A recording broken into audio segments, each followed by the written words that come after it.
Welcome to the Homeschool for the Win podcast, the podcast for homeschool families looking for real conversations, practical insights, and a fresh perspective on homeschooling. Hosted by homeschool consultant and homeschool mom Jeanette McBee and Jose Lopez, a college and career readiness coach who works exclusively with homeschool families. In this podcast, we dive into the latest homeschooling trends, educational choices, and ways to help students discover their passions and future paths, all while building a supportive homeschool community. Whether you're just getting started or been homeschooling for years, join us on Homeschool for the Win and be a part of the conversation that informs, encourages, and inspires your homeschool adventure.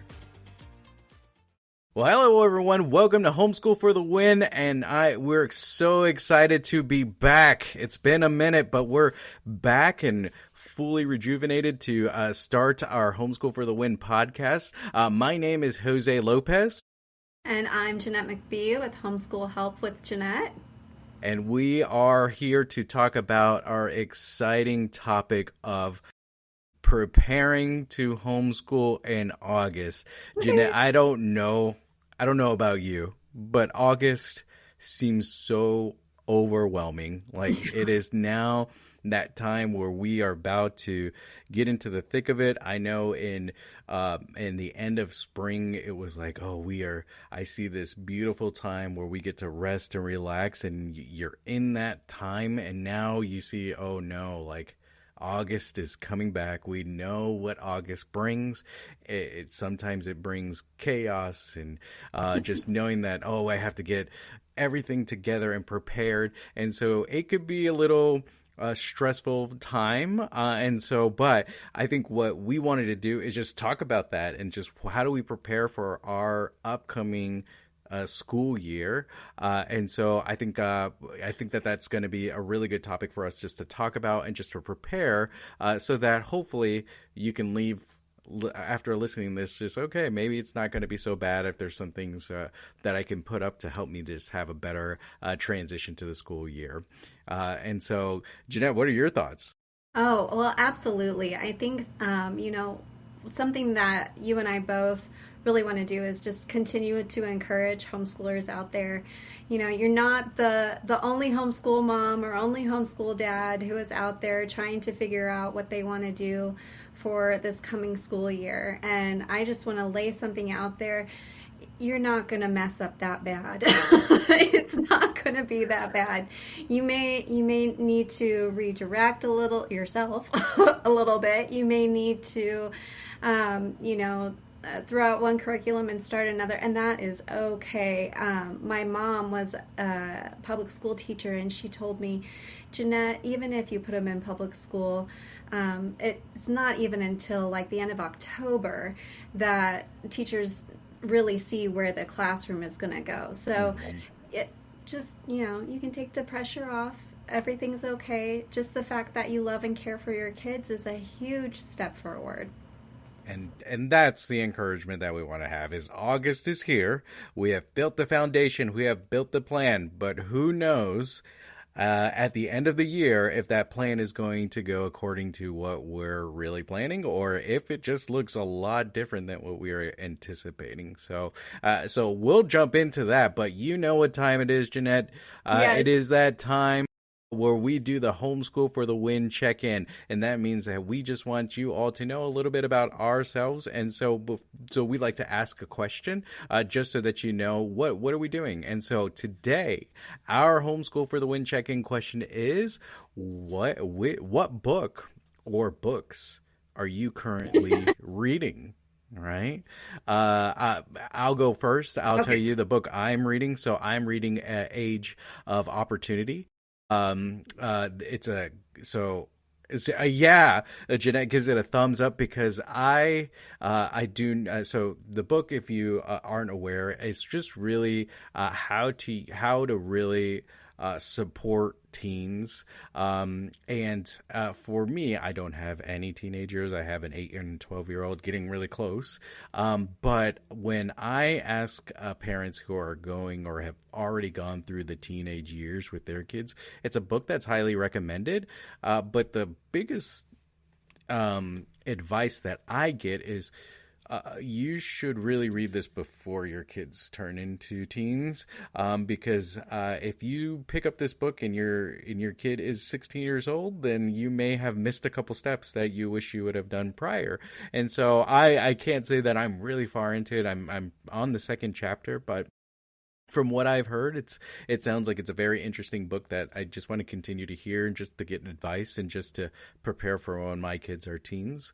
And so it is funny though, because I work with some teens and I hear a lot of, so far from the first chapter, I'm hearing a lot of same things of like what teens are going through. And so it makes a lot of sense where I'm like, okay, so my kids who are 12 and 8 aren't always going to be precious and always want to just listen and just be obedient whenever I tell them to do things. They may have some attitude, or I may be experiencing things, and the mindset that we look at that of, do we want to say, oh, teens, can we just get through this time frame with your kids, or do we want to look at this as an opportunity to just grow their character, show them that you care and that you love them no matter what they're going through, whether it is during that growing time of like how we are here to support and here to love you. And so that's what I'm curious and want to learn about. So Yeah, that sounds great. I totally agree with you. That was so helpful. We read it. We went through. There's also a study that we did for a while that was connected to that. It's so good. It's such a good book. Yeah. I can get it right now. We'll talk about that. We'll talk about that maybe in another episode of like what are some key things that we read about. So, but Jeanette, what are you reading? So when you asked me, I'm like, I'm reading 3 books. So none of them very fast. But a couple of them that so one I just finished. It's The Giver by Lois Lowry. I think I'm saying that right. And it's on a lot of Christian book lists and things like that. It's kind of dystopian type fantasy a little bit with a follows a young boy who's 12 and the social structure that is going on there and how he kind of wades through it. It's a story told very, very well. Very well. So I won't ruin the ending for you. Yep. No spoils here, but we do recommend to take to read it for sure. Yes. And then the second one I'm reading is called Dopamine Nation. I believe the author's name is Lemke, Lembke. And she's a psychologist. She has her own personal practice. And this book is about how we are attached basically to a dopamine machine, which is our phone. We're attached to that for the majority of our days, and what that can do to the people as individuals and as a society and culture. I will give a caveat. I have not read the book in its entirety, so I can't really say whether I would recommend it or not. And it does have some graphic case studies in there, but they do get the point across about what dopamine does to the brain, and also how it works. So I find that kind of thing really fascinating and also pretty convicting. So I feel like it's doing its job. Yeah. And I think when you read books like that too, and you start to capture like, okay, I can see the effects of what my phone is doing. And when people highlight it, it's like, oh, I get it. So my phone wasn't designed to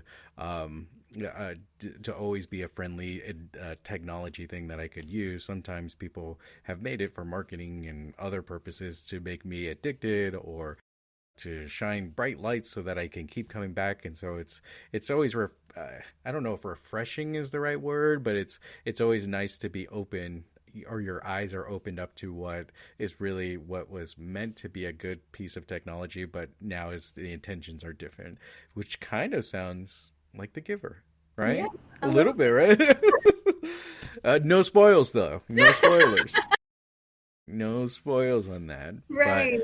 But, But highly, yeah, yeah. If anyone's out there listening right now and they want to share what books they're reading or any recommendations that of what we should be taking a look at, and if you're like Jose, you haven't reached the teen years, but here's some books that you should take a look at, that's awesome. Or if there's any educational things out there that you're like, yeah, if you like learning about what technology does or any other effects that are out there, hey, we'd love to hear what you all are reading, and so let us know. Absolutely. Um, so for today, though, and our topic, we are preparing for homeschooling. We're preparing for the homeschool year, and we are in August, right? And so with that, Jeanette and I, we thought, what would be a good way to just really prepare? And that's really to look at the classroom. What are some of the practical things that we could be doing in order to prepare to enter into the school year? And then let's look beyond the classroom. What are some things that maybe are some things that we might do, or some things that we should be intentional in taking a look at as we look at those practical things? So, to start off, Jeanette, what is something practical that we should be doing in August? Well, I think I'm going to take yours, and that is, what is your why? I think that is something that's really helpful to start off your school year with. It gives you direction for the other things that you might choose, and it also kind of cuts out. We homeschoolers, we have a lot of options, and so it cuts down on so many options and really helps you have more of a focus about what you're going to do for your entire year. So it's really helpful to look at your why, to have a Bible verse. I know that you all have, what's your Bible verse for this year? Yeah, for this year we decided to pick Philippians 4:13, which is the I can do all things through Christ who strengthens me. Yeah. And so, yeah, I mean, going back to why why we have chosen to homeschool, and just kind of reviewing that with the family, and then saying, we as a family, we have chosen to really do where we can work on character, and we can have this education that is really centered around Christ. And if that's the case, then if we were reviewing that with our family, then we should have a theme this year that we can always go back to. And so I'm choosing that verse for our family because there's going to be tough times, not even with my kids. I may have a hard time dealing with a certain situation where I need strength. And so if we are telling our kids to do hard things, then we need to have a way to respond to that. Or if I'm going through a difficult situation, or if my wife is going through a difficult situation, what are we leaning on? And so not only are we looking at the classroom, but we also have to build this foundation of why do we homeschool, and where are we finding what are we focusing on this year? So I think that's the main thing that we should look at, is really what can we all stand firm on throughout the beginning of this year, and as we look forward into going into this academic year. And so and I don't know if that's going to be something that's going to be memorable for my kids, but I'm hoping that it is, where it's like, hey, all this year, I remember that year that we focused on this, and this happened in our life, and it was really great to lean on that. So I think that's, as we look beyond the curriculum, that's the number one thing that I would recommend. Absolutely. So the second thing that, if we're going to look at in the classroom, is, what kind of curriculum are you looking at? What way do you want to teach this year? Do you want to switch it up? Do you want to, I myself am an eclectic teacher. I pull from all different things. We do a little bit of unit study sometimes, and we do some textbooks sometimes, and a lot of times though, if you're going to the grocery store, the world is your classroom. So, but you do need to have a plan of some sort. That is really, really helpful. And I wouldn't say that everybody is built that way, but I would say the majority of people are. And especially if you're new, it's nice to have some sort of plan, especially to be able to measure the progress that your kids have made throughout throughout the year. That's really nice to be able to go back and see. And especially if they're older, if they're in the high school ages, you really want to see progress. Um, that's what colleges are looking for too. So, yeah. Yeah, and I like what we said in the previous episode when we were looking at the beginning of the summer, like how do we prepare? And that is the best time to reflect. That's the best time to look at the outcomes of what the curriculum it is that you have. Now in August, it's like, okay, well, now we have to really solidify because it's going to start. And so, did that work? Or maybe even having a contingency plan of like, okay, we're going to start this new curriculum. And if it doesn't work, what is our contingency plan and what can we look at next? And we may not know that because maybe we'll go through it and say like, oh, okay, this is what we changed. But I would start to think about what curriculum as we're picking that we could potentially go to, or what some options if those don't work, so that you don't feel like you're scrambling of like, oh, this curriculum's not working, okay, what do we do, let me go on to all these different sites that can give me idea, where it's like, okay, well, maybe this could work, or if like just doing it beforehand is going to help to prepare. So I love looking at that, like part of saying like, is the curriculum that we're using working great, or we're trying something new, and let's look at some plans just in case it doesn't work on what we could do. And I think that that's a really good time to prepare for August on like getting ready for that next step. Absolutely. And I would add in, if you have a curriculum that has listed books, either have a plan for when you're going to go to the library and get those books, or go ahead and buy them. A lot of times I'm buying books from, what was it, Thrift Books and Abe Books. They're secondhand bookstores online. That's where I'm really getting the majority of my curriculum from. And so have those books available so you're not scrambling like the week of. Unless that's your personality, go for it. But again, it's hard. I've done it both ways. I've done it one way where I was like, oh, I'll get that the week of. Oh, no problem. You don't know what's going to happen that week. I promise you. Mm-hmm. You don't know, the refrigerator stopped working, or, Mm-hmm. somebody got sick and it's you. Yeah. So, yeah, I would suggest just having those supplies, the science supplies, having those available. Yeah, and I think that that goes into the other major point that we would say for getting ready for the summer, and that is to create a schedule Yeah. of not only like when are we off, like when are we teaching each week by curriculum, but really, like you said, do I need to schedule time so I can go get supplies so that we can do a library run? Like that is so important. I'll give you an example unrelated to curriculum, but like I know that I once had, or in a current meeting that I was in, they were providing lunch. And so about 3 weeks ago, they said, hey, put in your lunch order as soon as you can. And I remember I was just like, you know what? I'm just going to do it right now. And that was 3 weeks ago. So when the meeting came up and this lunch just showed up, and I was like, I forgot I ordered this, but look, it's like, I didn't have to worry, which this week was pretty busy, and I was like, I didn't have to scramble and come up with that. Like, it just showed up and it was there, and I was happy, and I was like, this is something that I wanted to eat too, and I was like, this is great. And so I can almost see that how being so far out and saying and scheduling, okay, these books I can either order the books this way or I can go to the library on this time, can just be so relieving that when the opportunity comes, it's like, wow, I didn't have to struggle to do that at such a quick pace.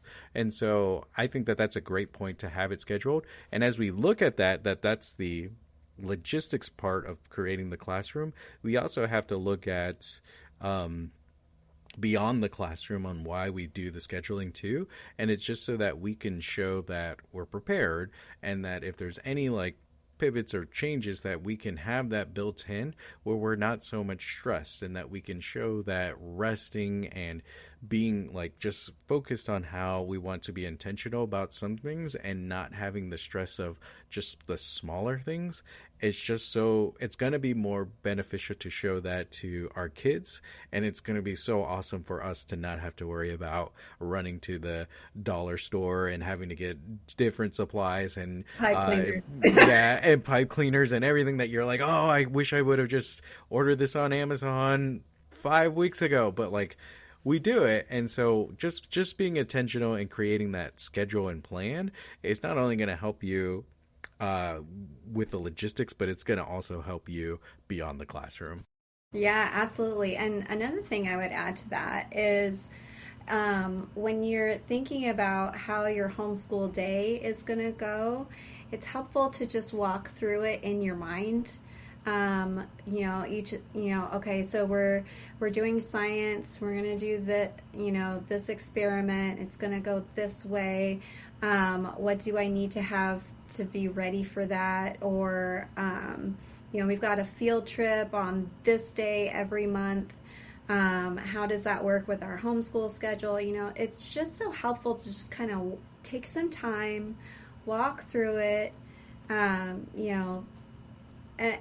kind of like what you're saying, it helps you focus on what the whole point of doing this. It's to school your kids and love them, and be excited, have your mind open and flexible enough to be able to think on things on the fly instead of, oh, I forgot this thing, or I forgot that, or I meant to do this for you, and that then can sometimes translate to feeling a little guilty, I didn't have this ready and now I'm thinking about that instead of what you should be learning right now. So I would say just kind of walk through the homeschool day and what that would look like. And then I would also, do stand back and think about, okay, what's our week going to look like, and what's our calendar going to look like? Every year I would color code a calendar, and I'm not a huge type A personality, but I'll tell you what, sometimes bringing those tools in really makes for a more efficient and more productive school time. Yeah, because I think that leads to our next topic too. Because me and my wife, we've just experienced this as well. Is that we have gone through that practice of looking at our upcoming schedule. What does the week look like when it comes to activities, right? And Right. so that's where we have done the schedule. We talked, and we have determined that we don't have room for a lot of the activities that we used to do because Right. my son is getting older, which means that these disciplines that he's doing, these topics that he's doing, are getting higher level, which means that that's going to take a little bit more time than the basic arithmetic that I knew when I was, addition. Easy. We could spend time to do that. But now, as we start to get into higher math, writing, those things are going to take more time. And so when those things start to take more time, we have to consider about the activities that we're doing. All the activities that we're doing, it feels like they're so beneficial. However, we really have to determine that as they're growing, do we have time, finances to do those activities? And so I think looking at that schedule and seeing and being honest, especially with your partner, to say, can we do these activities that we once could financially or time commitment? Like, what are the things that we're going to do? And so we have made some decisions to cut some activities, and we have to we also had to schedule a time to say, okay, well, when are we going to tell our kids that they're not going to be doing the same activities that they were doing last year? And we still have to build that in so that it is helpful and easy for them to prepare, to say, okay, when school starts, you may not be doing XYZ activity. And so but that also helps us to prepare for just technology use of, like, okay, we are going to be doing this certain program, and so how do we put on safety measures so that our kids aren't going to websites that they don't have to? And so if we start to prepare activities and look at the schedule, we can also see, we can also prepare ourselves to prepare with how to have those sometimes difficult conversations or preparing for technology. Yeah, yeah, I totally agree with that. I also want to add in something. So when you're talking about activities, sometimes at the beginning of the school year, a lot of the summer activities have ended, and we haven't quite started those fall activities. So I want to encourage listeners to think about what it's going to look like in 2 months instead of just next week when you're considering activities. You know, how busy are you going to be in 2 months when you have all the different Youth groups, sports going sports. on. Yeah. Yeah, everything is going, and how is that going to affect your family? Can your family, successfully navigate through that, or do you feel like God's calling you to a time of rest, or just be open and flexible to think about what that time of year will look like, and don't forget about Thanksgiving and Christmas because Because it will it's come right up around the corner. That's what our audience needs to hear. That it's right around the corner. you It, don't want to say I know, it. but it's I love and the when summer, but when you go to Costco and all the other places, you'll oh see my Halloween goodness, decorations, and then what the next heck? month you'll see Christmas decorations. Yes. So it is right around the corner, but I think that also brings flexibility too, because as homeschoolers, I think that's what I love about it is that it doesn't mean that your homeschool has to happen between the hours of 8 a.m. and 3 Yeah. p.m. So, like, when I look at the schedule too, it's like, well, what can we do over the weekend that could be beneficial? And so that's what my beyond the classroom topic or the thing to look at is what are some things that you can do outside of that Monday through Friday that would be kind of fun. So for me and my family, obviously I love career development, and so looking for opportunities to say, okay, over the weekend, what can we do to talk more about careers, or just even having like an entrepreneurial mindset of like, you're learning about um, different topics, business that like in the classroom, but how can we just make businesses? And as my 12-year-old gets older, now he can do things that, he couldn't do. Like he can start to mow the lawn, or he can, be more responsible. And with that comes this service attitude. And with that, is there a way to make an entrepreneurial mindset that like maybe one day you can have a business where, he's in band and uh, playing two instruments where it's like, well, how can you make that into a business? Can you do music grams and go to people's houses and play like, so like just having a creative mindset and looking at our schedule to say like, okay, well, maybe there's something that we can do on the weekends that that you can't really do on during the weekday that we can help to support with more travel time as well. Oh yeah, absolutely. But I mean, again, where I think that's where we have to really think about, this is now kind of the time to start moving towards the academic start, where it's like, what else do we need to prepare? What else do we need to prepare for? Because I think summer's a great time to relax and get prepared, but what are the things that we have to look forward to, right? So if you have a student like myself who is getting into these grade levels where they're going to be taking more time. So how do we schedule that out? If you have a high school senior who's about to go to college or enter into the career force, how do we prepare for that? Well, we should really start to schedule and look and see what that's going to be like. Have conversations with other people. So, but when do we do that? How do we do that? Am I too late to do it? I would say no, but we really have to start scheduling that in our time, and now is the time to prepare for that as well. And so August is just a funny time because it's a part where a I like August because it's been, if you have a co-op, you haven't seen some of the other families in a while, you'll get to see your kids meet up with other kids. I think that that's really fun and cool. But then it's also that weird part where it's like, oh, it's starting again, and I just wish we could have just one more month of summer, but we can't.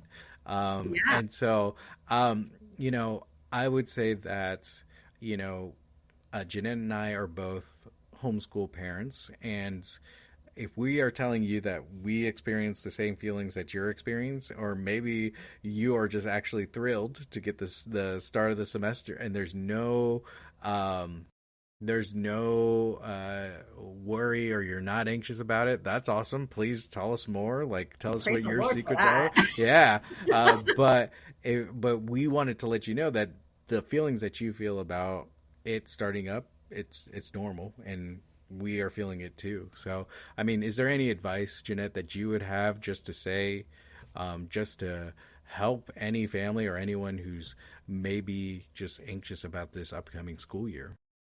I think what I would do is if I were actually truly anxious about it, I would write down what I'm anxious about. I would write down the things that I'm fearful of, and then I would just attack those things one at a time and just say, what's the worst that can happen? And one, is that actually going to happen? What's the probability of that? And usually it's not. What is it? We worry about 90% of things, the things that we worry about, 99% of those things won't actually happen.